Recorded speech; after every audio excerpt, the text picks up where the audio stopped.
এদিকে সিলেটে টানা বৃষ্টিপাত অব্যাহত রয়েছে। আবহাওয়া অধিদপ্তরের তথ্য মতে আগামী 24 থেকে 48 ঘন্টায় সিলেট বিভাগে ভারী থেকে অতি ভারী বৃষ্টিপাতের সম্ভাবনা রয়েছে।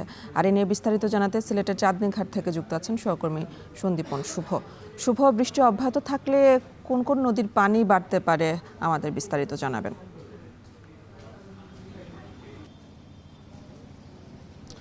দেখুন, আমরা দেখেছি যে গত কয়েকদিন ধরেই কিন্তু টানা বৃষ্টিপাত হচ্ছে। যদিও গত পরশু দিন থেকে কিছুটা বৃষ্টি কমেছিল, কিন্তু আজকে সকাল থেকে কিন্তু যে 3 ঘন্টা গিয়েছে 6টা থেকে 9টা পর্যন্ত যে হিসেব আমাদের কাছে রয়েছে, সেখানে কিন্তু 32 মিলিমিটার বৃষ্টিপাত হয়েছে এবং গত 24 ঘন্টায় কিন্তু 27.2 মিলিমিটার বৃষ্টিপাত হয়েছে। এবং আমরা আবহাওয়া অধিদপ্তরের সাথে কিছুক্ষণ আগে যখন আলাপ করছিলাম, তখন তারা যে পূর্বাভাস দিয়েছিলেন 24 থেকে 48 ঘন্টা কিন্তু ভারী বৃষ্টিপাতের সম্ভাবনার কথা কিন্তু জানিয়েছেন।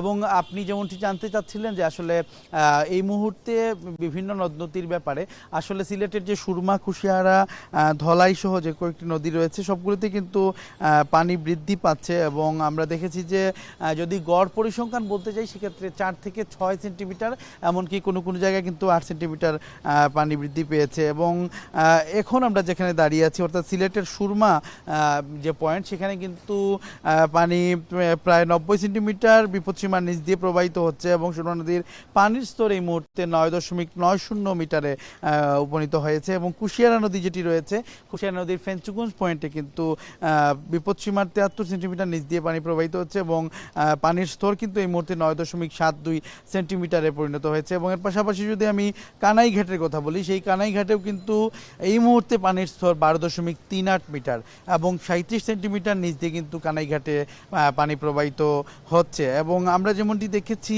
সিলেট এবং সুনামগঞ্জের এবং কুশিয়ারা নদী তীরবর্তী এলাকা এবং সুনামগঞ্জের নদী তীরবর্তী এলাকায় কিন্তু বন্যা পরিস্থিতির কিছুটা অবনতি হতে পারে এবং কোনো কোনো জায়গায় কিন্তু জলাবদ্ধতা এবং স্বল্প মেয়াদীর বন্যার আশঙ্কাও করছেন এখানকার বন্যা পূর্বাভাস কেন্দ্র। এবং যে নদ নদীগুলো রয়েছে, বিশেষ করে সেগুলোর পানি কিন্তু ইতোমধ্যে বাড়তে শুরু করেছে। যদিও এখনও কোনো নদীর পানি কিন্তু বিপদসীমার যে স্তর রয়েছে সেটি কিন্তু পার হয়নি, তবে আমি যেমনটি আগেও বলছিলাম যে 24 থেকে 48 ঘন্টার মধ্যে কিন্তু 4 থেকে 6 সেন্টিমিটার পানি বৃদ্ধি পেয়েছে। এবং আমরা দেখেছি যে আসলে এই পানি বৃদ্ধির ফলে কোনো কোনো জায়গায় কিন্তু ইতোমধ্যে জলাবদ্ধতার সৃষ্টি হয়েছে।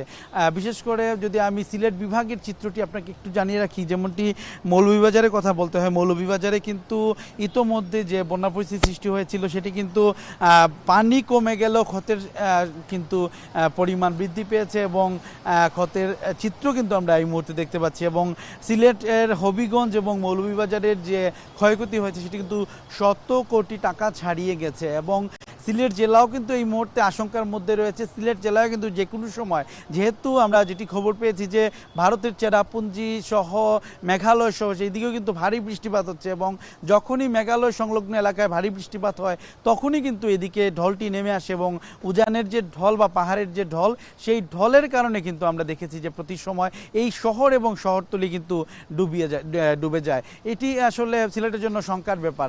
তো এই ছিল সিলেটের ভারী বৃষ্টিপাত এবং বন্যার সর্বশেষ খবর। সিলেটের বন্যা পরিস্থিতি নিয়ে জানাচ্ছিলেন সহকর্মী সন্দীপন শুভ।